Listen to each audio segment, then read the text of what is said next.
¿Qué tal? Buenas tardes. Soy el médico pasante de Servicio Social Brando Alejandro Acosta Lucero. Soy instructor del Departamento de Informática Biomédica y al mismo tiempo realizo mi servicio social en el Centro Nacional de Trasplantes. El día de hoy veremos el tema de incertidumbre y probabilidad como una versión de repaso para su examen departamental, el cual les hará en las próximas semanas. Vemos que la incertidumbre es una falta de certeza en el diagnóstico, pronóstico y tratamiento recomendado por el médico y que es influido por múltiples factores.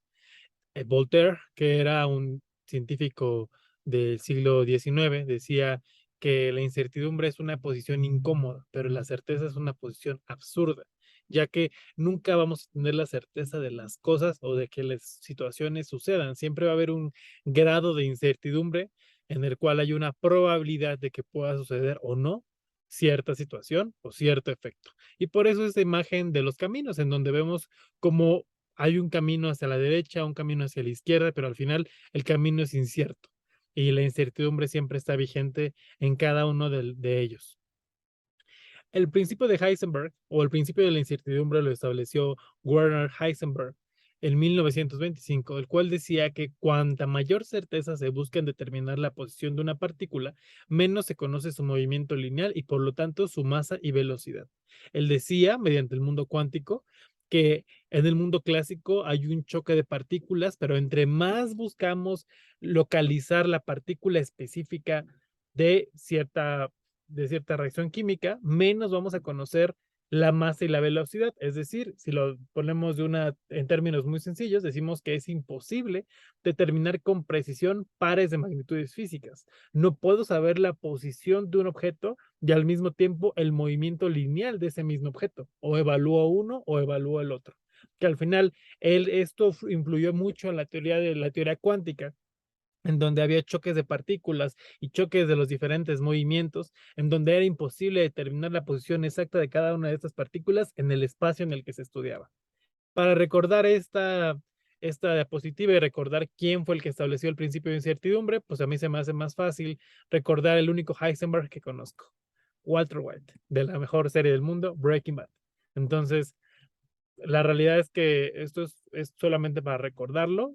Recuerden, Heisenberg, Heisenberg. Y Heisenberg fue el que estableció el principio de la incertidumbre. Como dato curioso, parte de lo que establecía el director Vince Gilligan de esta serie era orientado a Heisenberg, como la incertidumbre del bien y el mal en el cual se estaba enfrentando Walter White en su trayecto en toda la serie. Entonces, que no se les olvide. Como preguntas que van a estar a lo largo de la presentación, pues vamos a decir que la falta de certeza en el diagnóstico, pronóstico y tratamiento recomendado por el médico es que es influido por diversos factores, es la incertidumbre. No es la probabilidad, no es el profesionalismo y mucho menos la interpretación, es la incertidumbre.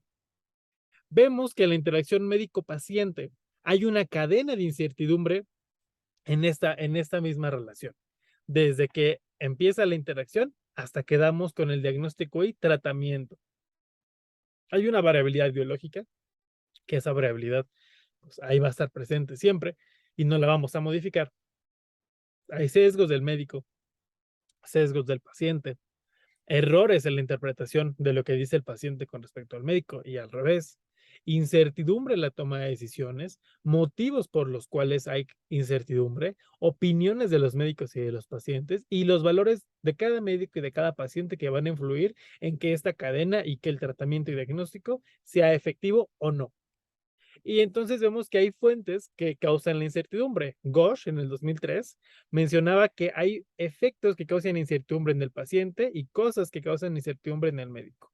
En el paciente vemos que está la influencia de la sociedad y de la familia, con aspectos culturales y socioeconómicos, el acceso a diversas fuentes de información de calidad variable, obviamente actualmente muy regido por las redes sociales, la incertidumbre en su historia clínica y en su habilidad para poderse expresar, la aversión al riesgo, la variabilidad en las pruebas diagnósticas y la respuesta variable al tratamiento aplicado.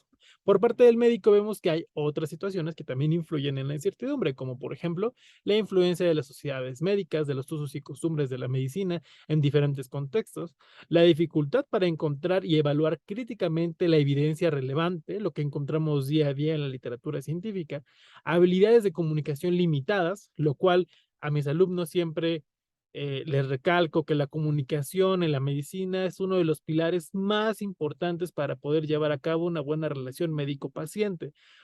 Yo sé que a lo mejor muchos somos extrovertidos, pero también existe mucha gente que es muy tímida y es normal. El objetivo de esto es que podremos ser así en nuestra vida personal, pero en la vida profesional siempre hay que ser muy abiertos al diálogo y poder interpretar todo lo que nos trata de decir el paciente, brindándole la confianza que ella o él necesita para poder expresarnos su sentir y poder apoyarlo de la mejor forma posible.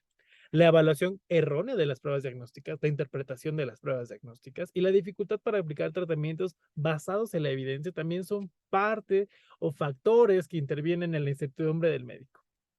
Esta es una imagen en donde hablamos de la teoría del caos.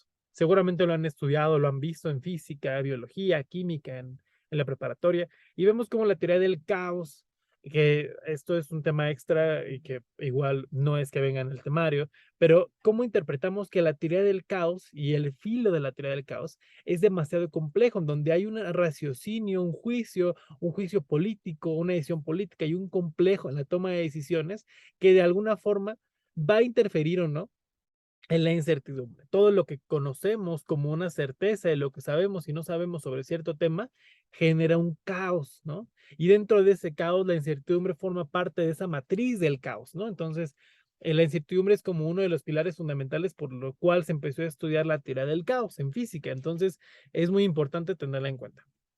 Vemos que hay fases en el proceso diagnóstico en donde vamos a ver diferentes tipos de diagnóstico. Cuando hablamos de las molestias subjetivas, o sea, de los síntomas que habla el paciente, decimos que es el diagnóstico de sospecha. De lo que él me dice, yo sospecho que puede ser este diagnóstico. Respecto a las alteraciones objetivas, o sea, los signos, o sea, los síntomas que pueden ser medibles o cuantificables, decimos que es un diagnóstico de presunción o provisional, es decir, que bajo los signos, los cuales ya están establecidos y estandarizados, puedo establecer un diagnóstico de presunción. Cuando tengo datos procedentes de la exploración complementaria, aunado a los signos y síntomas que me refiere el paciente, tengo un diagnóstico definitivo. Y el diagnóstico anatomopatológico o anatómico únicamente se va a dar cuando hay un examen necrópsico.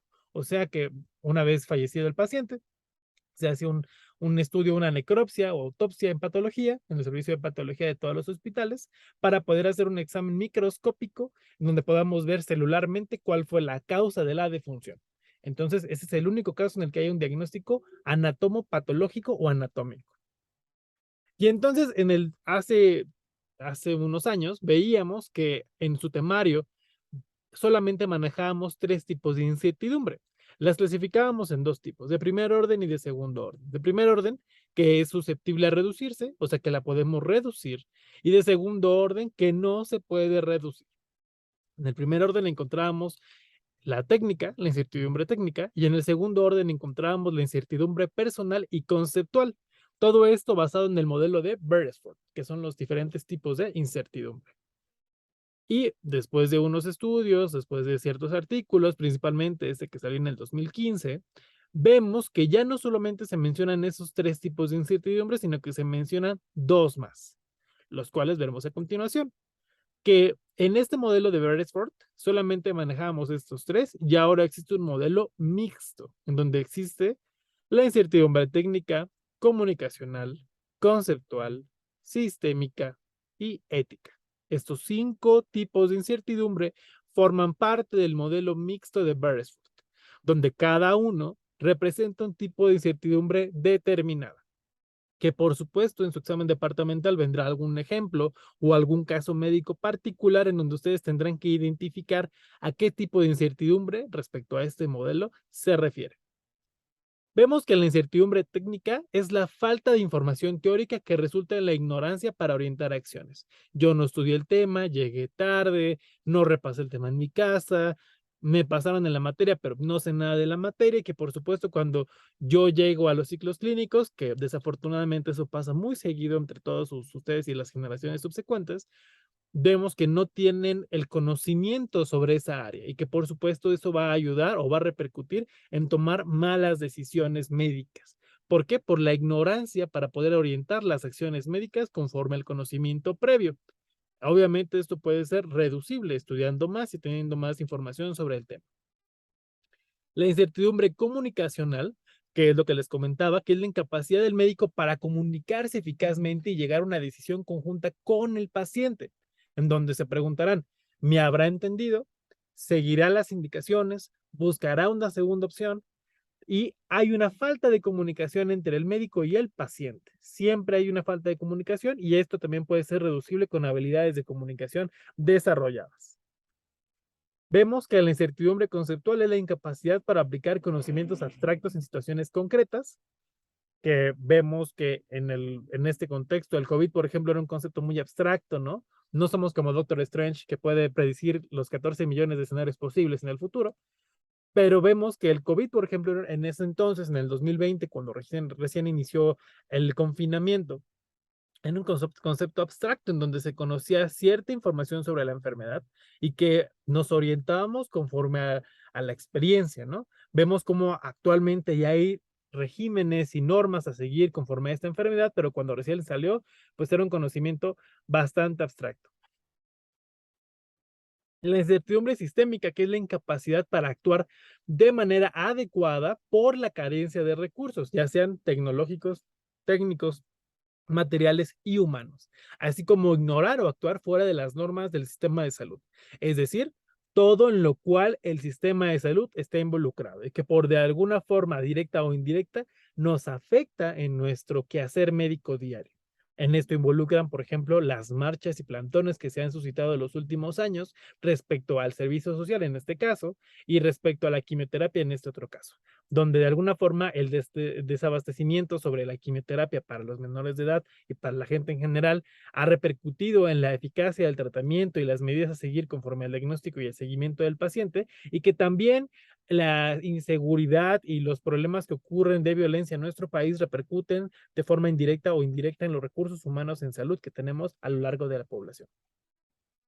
La incertidumbre ética, por supuesto, que es la incapacidad para actuar sobre la persona cuando ésta muestra comportamientos, actitudes o emociones inconsistentes con los valores y códigos socioculturales de la sociedad y de las instituciones. Y para esto pongo ejemplos muy claros. En el primer ejemplo, que es una transfusión sanguínea y que obviamente una de las causas más comunes por las cuales se puede complicar una transfusión es por la duda en si se va a aplicar o no se va a aplicar.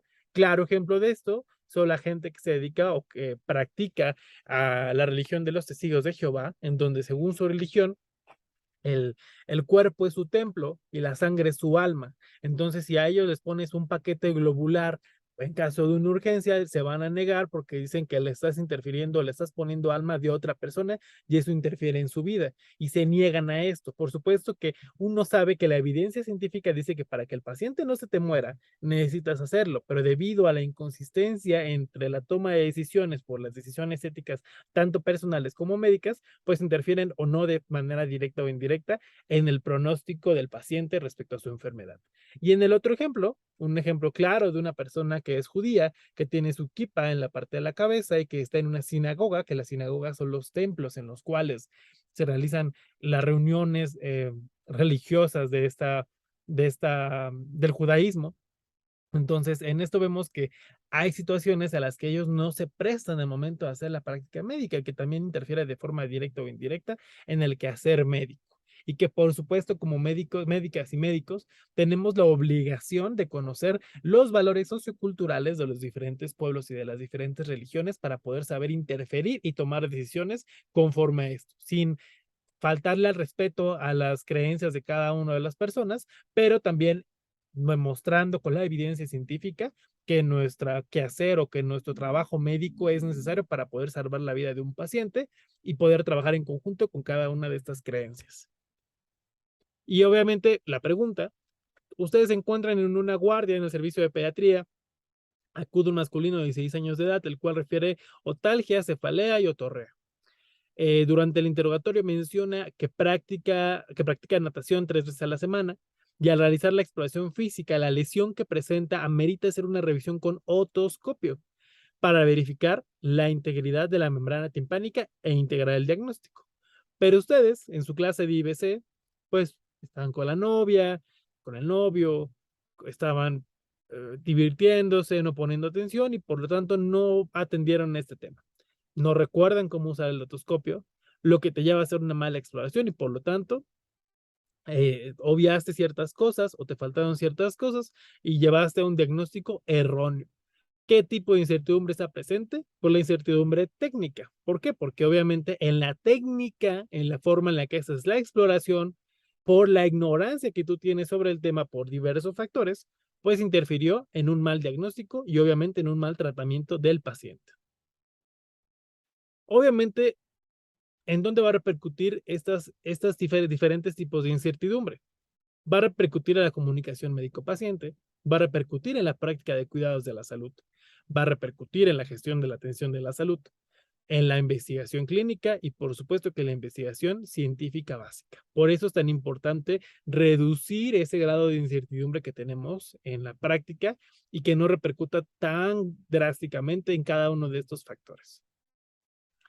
Obviamente los médicos tienen una respuesta ante la incertidumbre, ¿no? La realidad es de que la medicina no puede explicar todos los síntomas ni curar muchos trastornos de salud es tan difícil de aceptar para los médicos como para los pacientes, lo cual en el médico va a generar ansiedad, negación, mantener o va a tener como la necesidad de mantener un status quo, el amor, aquí interfiere el amor a la tecnología, a la especialización, al exceso de pruebas diagnósticas, a la acción más que la inacción, etcétera, ¿no? Diferentes factores, siendo el más importante la ansiedad como una respuesta inmediata a la incertidumbre médica. Y para enfrentar esta incertidumbre, tenemos dos formas de interpretarla o dos formas de enfrentarla, ya sea de una forma cuantitativa o de una forma cualitativa. En la cualitativa, lo que tenemos que mejorar son las habilidades de comunicación, los aspectos psicosociales y el conocimiento tácito, que de alguna forma directa o indirecta repercutirán de forma benéfica para reducir este tipo de incertidumbre. Y la cuantitativa, tenemos que las guías de práctica clínica, los consensos profesionales, las bases de datos, la medicina basada en la evidencia, que esos temas ya los hemos visto en las sesiones anteriores, y por supuesto el análisis de decisiones basados en la probabilidad. Que la probabilidad es la estimación con valores numéricos cuya función es cuantificar la incertidumbre, donde va a haber valores de 0 a 1 o de 0 a 100, en donde cuando un evento no ocurre es igual a 0, que un evento sea seguro que ocurra es igual a 1 o a 100, y que el 0 y el 1 van a representar la certeza, y que todo lo demás que está entre el 0 y lo que está entre el 1 va a representar la incertidumbre. William Osler decía que la medicina es una ciencia de la incertidumbre y una arte de la probabilidad, lo cual es bastante cierto. Entonces vemos que, por ejemplo, ¿cuál es la probabilidad de que al lanzar una moneda al aire caiga sol? Pues igual tenemos un 50-50. ¿Por qué? Porque en una cara es sol y en otra cara es águila, y pues hay muchos casos en los que puede presentarse, por lo tanto, la respuesta a la probabilidad será el 50%, ¿no? ¿Cuántas fuentes a partir de las cuales se estima la probabilidad? Pues son tres cosas, ¿no? La experiencia personal, la experiencia publicada y las características del paciente. Por ejemplo, la probabilidad que tiene una madre mayor a 40 años de tener un bebé con síndrome de Down, en la experiencia personal puede uno decir, en mi experiencia, las madres de mayor a 40 años tienen el 40% de probabilidad de tener un bebé con síndrome de Down. En la experiencia publicada, que siempre es de donde nos vamos a basar, dice que en las guías de práctica clínica se reporta que la probabilidad de que un paciente mayor a 40 años tenga un hijo con síndrome de Down es del 40%. Y en las características particulares del paciente, se dice que en el paciente con síndrome de Down, debido a la translocación robertsoniana, que eso ya lo vieron en embriología, la discapacidad intelectual no es tan severa como en la enfermedad clásica. Por eso es que estos 3 factores van a determinar o van a estimar la probabilidad. Esta es la pregunta general y vemos cómo la vamos desglosando con cada una de estas fuentes de probabilidad. Y vemos que la incertidumbre es un proceso bastante complejo, ¿no? En donde ayuda a la toma de decisiones en la medicina y vemos como, por ejemplo, aquí hay un 0, hay un 1, que el 0 significa que sea imposible llevar a cabo este evento y el 1 es que sea seguro. Vemos cómo hay en este primer sexto una probabilidad del 1 del 6, que si lo viéramos como un dado, vemos que es la cara del 1 del dado, y vemos como aquí es 4 de 5 o 5 de 5, ¿no? Que ya, 5 de 6, perdón, que ya es mucho más probable que ocurra ese evento. Vemos que la incertidumbre es un factor inevitable, que siempre vamos a manejar la incertidumbre con todas y todos los pacientes, pero que es manejable en el proceso de la toma de decisiones en medicina. La probabilidad es una herramienta útil para conocer el grado de certeza de una decisión, aunque no garantiza que el evento suceda, sugiere que hay una mayor probabilidad de que éste suceda. Es importante estimar la probabilidad antes de realizar una prueba o un estudio adicional, así como de estimar la probabilidad luego de realizar la prueba, lo cual aclarará el razonamiento. Y en lugar de preguntarse qué es lo que la prueba dice, primero hay que preguntarse cuál era la creencia previa a la realización de la prueba. Eso siempre es muy importante tenerlo en cuenta. Vemos esta imagen de su libro en las cuales hay una probabilidad preprueba, una probabilidad antes o después de la prueba, una probabilidad antes de la prueba y una probabilidad después de la prueba, ¿no? O sea, como vemos como entre el 0 y el 0.5, que es el 50% de la probabilidad, hay un porcentaje, entre el 50% y el 100% hay otro porcentaje. Y vemos cómo va a cambiar la probabilidad de un evento antes y después de realizar la prueba. Yo sé que esto suena muy complejo y que esto lo vamos a abordar más drásticamente en el segundo bloque cuando veamos árbol de decisiones, teorema de Bayes, etcétera, pero quiero que desde ahorita quede claro que es importante estimar la probabilidad antes de la prueba y la probabilidad después de la prueba. Y que siempre va a haber una variante donde pues estimamos una probabilidad que puede variar o no variar conforme al resultado que obtengamos antes y después de la prueba. ¿De acuerdo? Hasta aquí será todo, de mi parte sería todo. No sé si queda alguna duda, comentario o sugerencia, el cual ustedes pueden someter en los comentarios de este video o los pueden mandar al departamento para ver cómo los podemos solucionar y darle una resolución directa a cada uno de los comentarios. Y pues de mi parte será todo. Espero que tengan un excelente día, estudien mucho y cualquier duda, aquí están mi correo, mis redes sociales y mi número telefónico en el caso de que quieran comentarme la duda y lo podamos platicar de forma más directa. Excelente lunes.